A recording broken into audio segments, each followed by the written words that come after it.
Dreaming the Science Way. Hi, my name's Alex. I've argued enough for a lifetime. Put your headphones on, sit back, relax and enjoy your commute or whatever else you're really doing right now. Good night to those of you who use my content to fall asleep. Asleep or not, please share and like or give a thumbs up or do whatever one does on the platform you use to consume content like this. Doing so will help me a lot. Thank you.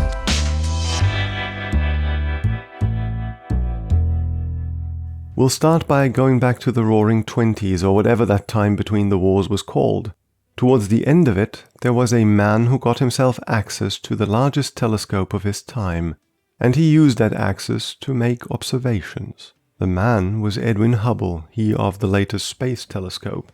The observations I'm thinking of were of 23 objects in the sky. The measurements were made of the distances of these objects and what is called their recession speed. That is, the speed with which the objects recede from Earth. Within the boundaries of statistical analysis, all objects had a respective speed that followed the same line in a plot in which the speed axis is logarithmic. Forget all that. It just means that these 23 objects in the sky move away from us. And that's not what we would have expected them to do. At that time, astronomers assumed the universe to be static in time and in space. The idea was established in an actual theory, the steady state theory. A theory in science is the Holy Grail. Gravitation, for example, is a theory. Now, imagine someone coming along telling you that gravitation is wrong, that Apple should fly and does so, in fact, when it's not you, but me looking 23 times. That's what Hubble did and said, really. He had exclusive access to the largest telescope in the world and could see things others couldn't.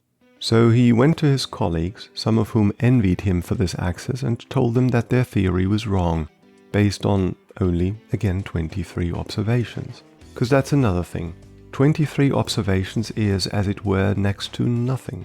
Of course, if that kid on the football field made 23 out of 25 free kicks, for example, you'd rightfully think that she's good at free kicks, but if somebody came up to you claiming that she was the new female Messi or Beckham, depending on which generation you belong to, based on that one performance, you'd be slightly careful about it, right?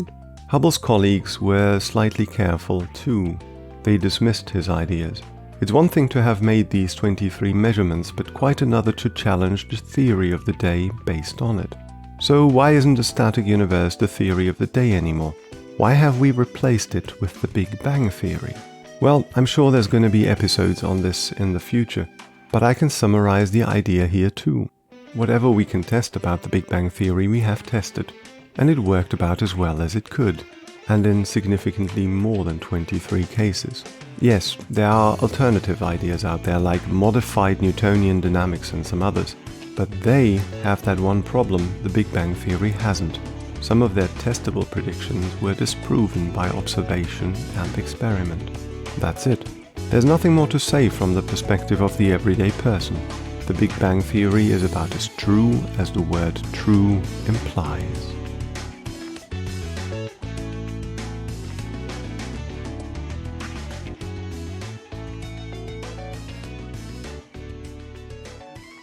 What about black holes then? There's an image of one out there, so it should be simple to proclaim their existence and leave it at that, but it isn't quite. Hear me out. According to Wikipedia, a black hole is, quote, a region of space-time where gravity is so strong that nothing, no particles or even electromagnetic radiation such as light, can escape from it. Quote end. A region of space-time. Alright, space-time is worth pondering all by itself, and I'm sure we'll do that too at one point. Not now though, because, how do you prove the existence of something like black holes? And is that really an image of a black hole there on Wikipedia? Truth be told, astrophysicists also struggled with this for quite a while. The evidence for the black hole's existence is based on the effects of gravity.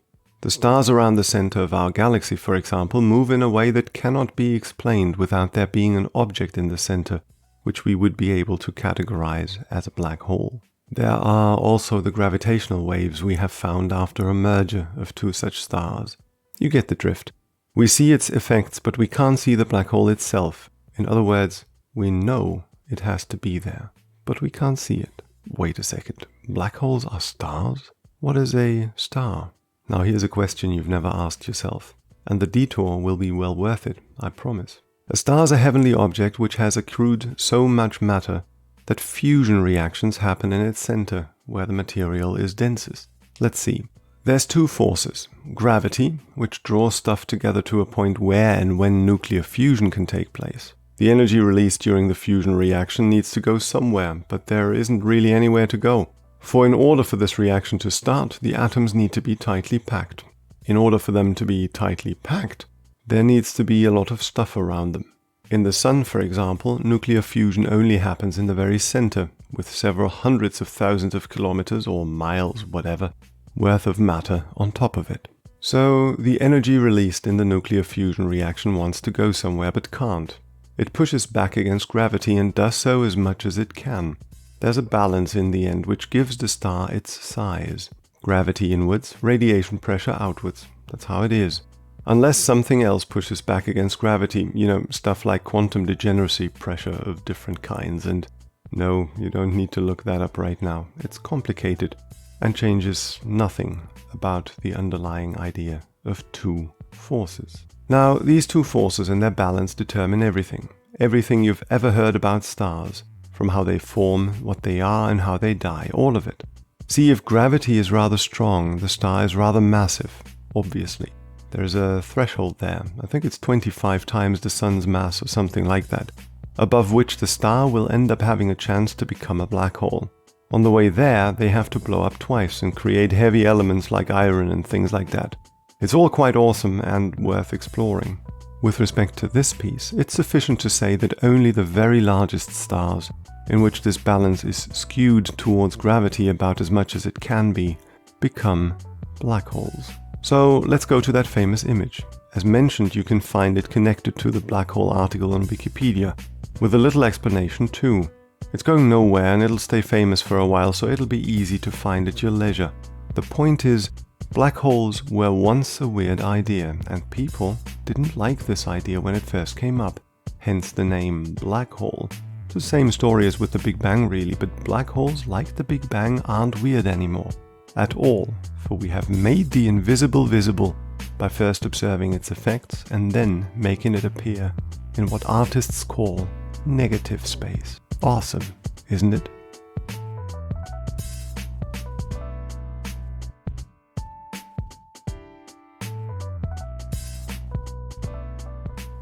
By the way, we've always been observing effects. Take atoms, for example. The idea is old, like really old. A guy called Democritus and some other Hellenic philosophers had the idea of unbreakable smallest things in this world, which would create and be nature. That's not bad for a guy who laughed at the folly of his colleagues while proposing invisible, indeed invincible thingies to float around and make up everything. Don't make that dad joke now, please. Anyway, the truth, if we can use that word, turned out to be, well, not less weird, arguably weirder. There's Dalton's atomic theory and Thomson's plum pudding. Not kidding. But when Rutherford came in, things turned strange. Rutherford. That's the guy who didn't conduct his famous experiment, but suggested it to two folks called Geiger and Marsden. You can, if you wish to do so, look up the details of the experiment, but here's the gist of it. They shot so-called alpha particles, that is, helium without the electrons, onto a thin sheet of gold, and then tried to measure behind the sheet whether some of the particles got through. There's more to the setup, but for our purposes the word is yes, they got through, a great many of them, like 98 to 99% of them. To you and me, who have gotten used to this being the case via school physics and school chemistry, it's all good. But for the scientists of the 19th century it wasn't good at all. They believed in the plum pudding and found now that the plum pudding wasn't a good idea. In fact, and here Rutherford actually comes in, they, Rutherford that is, explained the experimental results by means of atomic nuclei, which needed to be excruciatingly focused centers of mass. Atoms are, in a physical sense, mostly empty. Now, to chemists, the existence of atoms is nothing new, but physicists got interested too, after this, and boy did they get interested. We'll take a tour to Vienna around the turn of the 19th to the 20th century. We'll talk about Ernst Mach, he of the Mach number in aerodynamics, and Ludwig Boltzmann, he of the Boltzmann constant in thermodynamics. One knew a little chemistry and thus about atoms. The other we would call an engineer today. That last one was Mach, obviously, if you think about it. And he didn't believe in anything he couldn't touch or see. He derided the very idea of an atom and drove Boltzmann into suicide by attempting to destroy the younger man's career and life. Now, that's an urban myth, not the suicide, but the reason for it, and I will not tell you that it's true. It quite probably isn't, or at the very least it's much more complicated than that. I don't know. Still, the existence of empty atoms was difficult to accept for many. Rutherford be damned. In fact, it was so weird and out there that a special experiment had to be built to get the Machs of the world to just be quiet, as Aunt Agatha would put it. Plum? Anyone? Shout out if you got that reference. The experiment which settled the debate was Wilson's cloud chamber.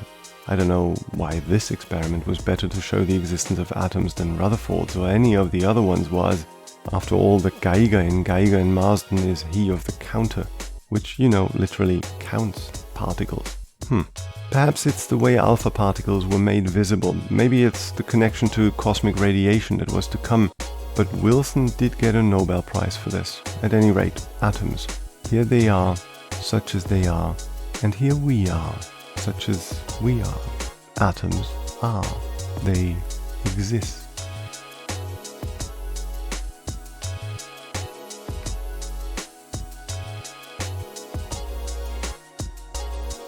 What does that mean?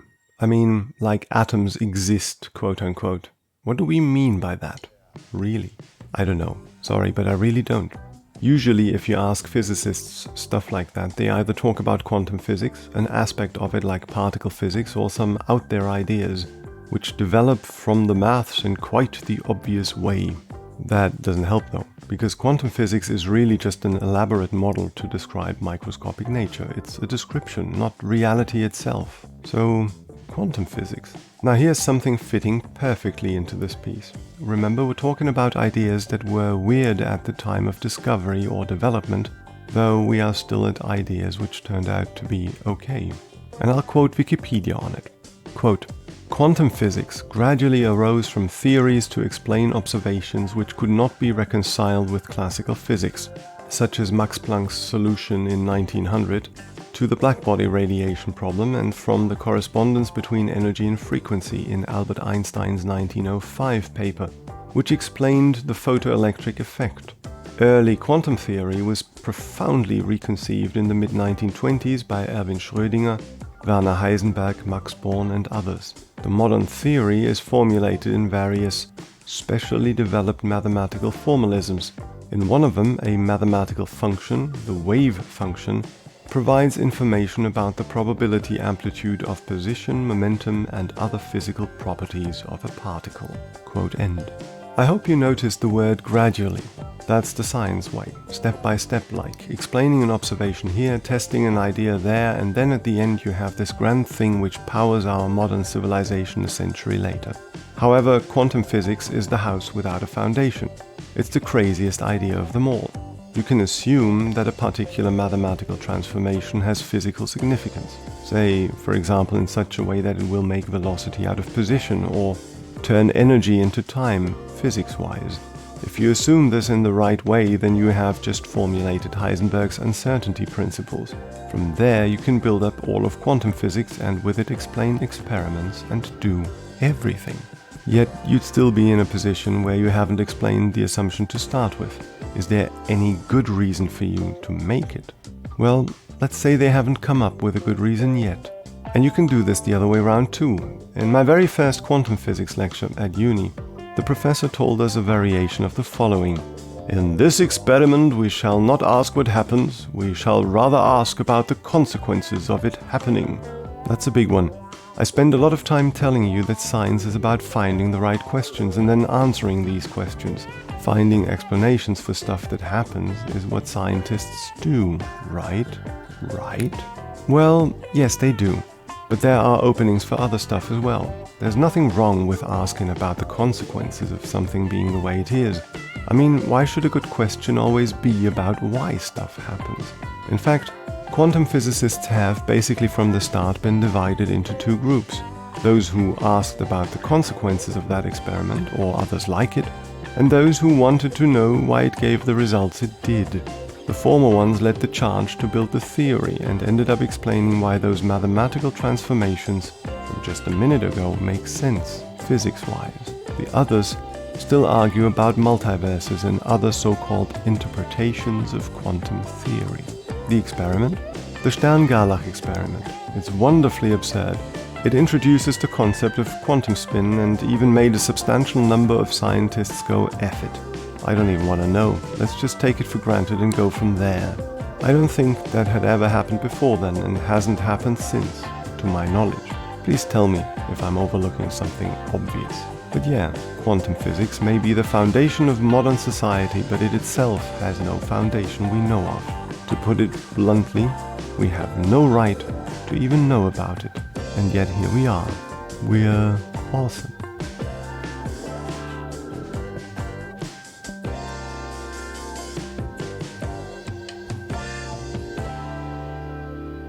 Of course, it's difficult to talk about it all to people who aren't scientists. And why would it be easy? Even a physicist who claims he understands quantum physics is simply wrong about his own ability to grasp stuff. Enter Clarke's third law. Sufficiently advanced technology is indistinguishable from magic.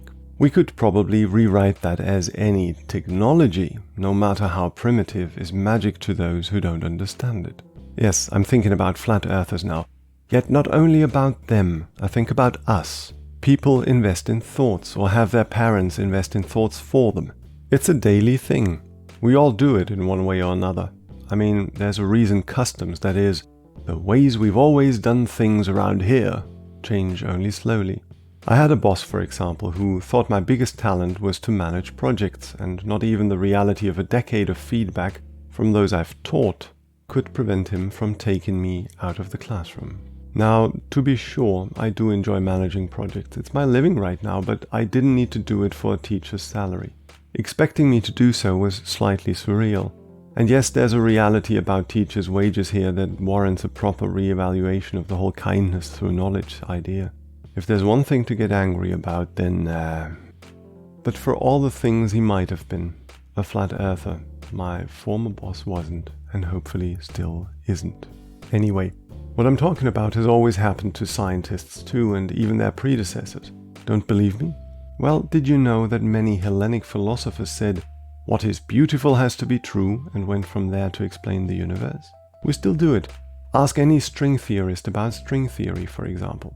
It's another one of those ideas that seem too weird to be true. You know, like the Big Bang Theory, black holes, atoms, or quantum physics. String theory.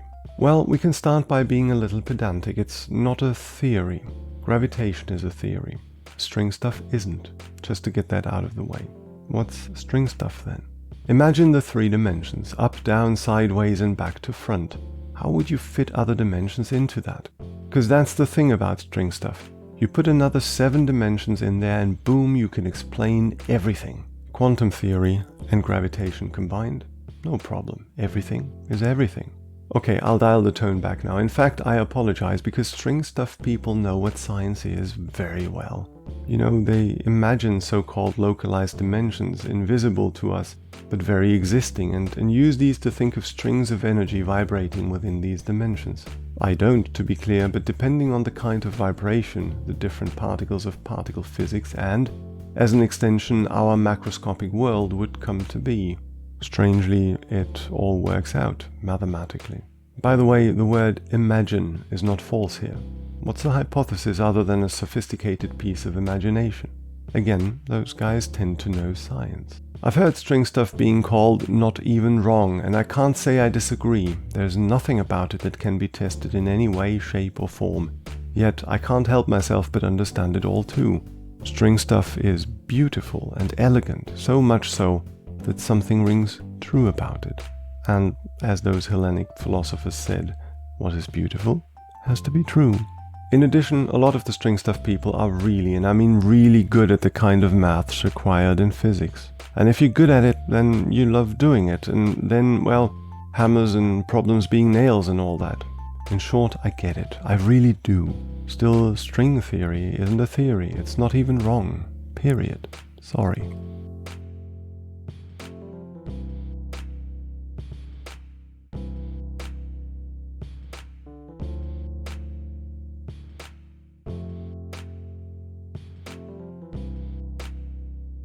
What about engineers? They don't do stuff like that. They can't be doing stuff like that. Well, there's something called the M drive. So yeah, they do it too. Imagine a metal cavity, a beholder of some sort with, say, the basic shape of a cylinder, for example. Now make one of these two base areas of your cylinder bigger than the other one and bounce microwaves around the beholder. The idea is then that the radiation pressure is different on both sides of that cylinder, thus resulting in a net force on one side of the beholder and accelerating the whole thing and anything connected to it. It's a question of physical systems and how forces in fact work. See whether you can spot the flaw. It shouldn't work now, should it? Yet here we are. I could, if you wanted to, refer you to a peer-reviewed and published paper describing measurements that should give you pause, at least until you remember what scientific papers are really supposed to do. They are there to throw ideas at the proverbial wall to see whether they may stick. And yes, I could get into more details of how this is supposed to work. I won't, because there's nothing to understand really. And I'm not going to put people down just for the sake of it, like, wallowing in very fundamental physics and pointing out stuff here and there. Truth be told, I wouldn't really make a point of that either, but that's the world we live in. I just hope you believe my good intentions. You'll see what I mean in a second anyway.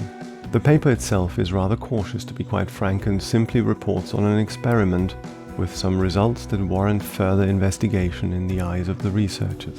In addition, the team of engineers responsible for the paper are from Eaglework, a laboratory which is loosely tied to NASA and has its goals precisely in investigating what they call fringe technologies. That is, stuff which shouldn't, but perhaps with a little luck might work. It's a tradition in American engineering to have people for stuff like this. Nikola Tesla was this to Edison when the Serbian worked for the American. If you've ever heard of DARPA, yeah, they're like that too, just in terms of how to best kill people, of course. Yet here's how the M-Drive paper got picked up on, for example, Science Alert. It's official! NASA's peer-reviewed M-Drive paper has finally been published. That's technically true, but implying so much more, right? The Holy Grail published. Well, granted, it's more than we usually get, but not enough by a long shot. And I'm sorry to single out one blog, one post, and with it one writer like that. They've got other stuff too, so yes, please do go and check them out. But that post is just too representative of how the M-Drive gets picked up every once in a while.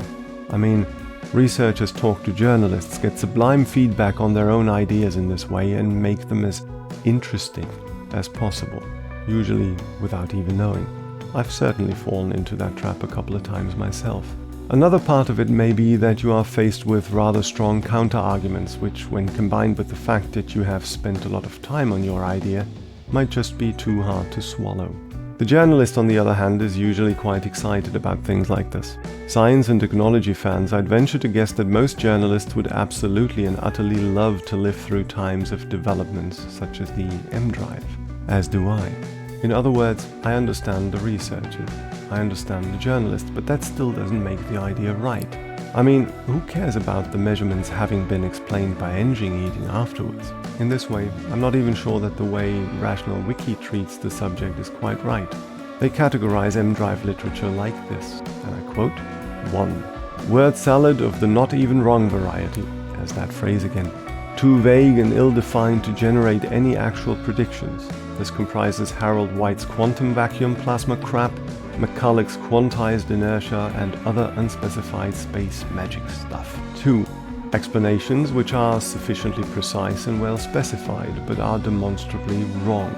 Here we have Scheuer's original theory or Arthur Anila's Zen rocket. Quote end. Don't get me wrong. You'll find Rational Wiki's writing to be quite truthful, yet the tone in this and many articles on the wiki is, well, let's say somebody takes the bait and enters the realm of argument. That too is completely understandable, but also a bit of a shame. See, at the end of the day, we're humans and we dream, and dreaming is allowed. After all, we've been wrong before. Even though the M drive is not a true working thing and won't be either, you can't draw yourself up in the air by your own hair, you know. We still shouldn't be looking grimly at it. The Big Bang Theory works. Black holes and atoms exist. We take esoteric ideas and run with them to make practical things basically all the time. It's not just quantum physics either, it's stuff like Euler's matrices, Fourier's transformations of random functions into sine wave sums, and a whole host of other things. So yeah, that string stuff physicist is right. When kids look up to great scientists the way they do to great musicians and actors, civilization will jump to the next level. That was Brian Greene, by the way. What does all of this mean? Who knows? It depends on your situation. You know best, but hopefully I did put some thoughts into your head. So leave a like, share this with other people who commute or should hear it for whatever reason. If you want to share your thoughts, how they arose and which environment they fit, I'd be thrilled, but even if not, dream on and warp speed ahead. Just know that dreams are motivations to do something, not ends in themselves.